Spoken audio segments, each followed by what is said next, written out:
O'zi chala traderlar chiqqan, boshqa chiqqan. to'xtamayapti. Chiqib ketyapti pul.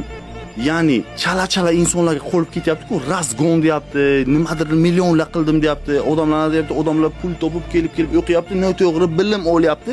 Noto'g'ri bilim o'rnidan million dollarlab O'zbekistondan chiqib ketyapti.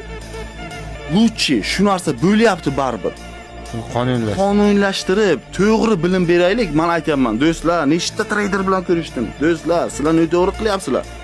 Men kurs sotadigan odam emasman, men kurs sotmaganman, aytayapman. Do'stlar, sizlar noto'g'ri qilyapsizlar, xalqni aldayapsizlar. Xalqni aldayapsizlar deb chiqsam, xalq menga o'qilyaptiki, u bizani o'qityapti, o'rgatyapti, u milliard dollar ishlagan deyapti. Lekin tushunmaydi, mohiyatiga borib bilmayapti xalq. Lutchi men aytayapman. To'g'ri bilim beraylik o'shalarga.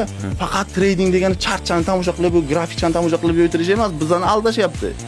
Fibonacci ishlaydi deydi. Menda dissertatsiyalar bor, JP Morgan Bank tomonidan yuborilgan dissertatsiyalar bor. Olimlar ishlagan. Fibonacci unaqa ishlamaydi. Bizga loq qilib aldashyapti deyapman. Lutchi biza to'g'ri bilim beraylik, baribir pufli odamlar noto'g'ri bilim beryapti. Lutchi to'g'ri bilim beraylik, baribir bo'lyapti shu narsa. Lutchi to'g'ri bilim berib, Lutchi o'sha insonlarni o'zgartiraylik, baribir million dollar chetga chiqib ketgancha Lutchi saqlab qolaylik o'sha narsani.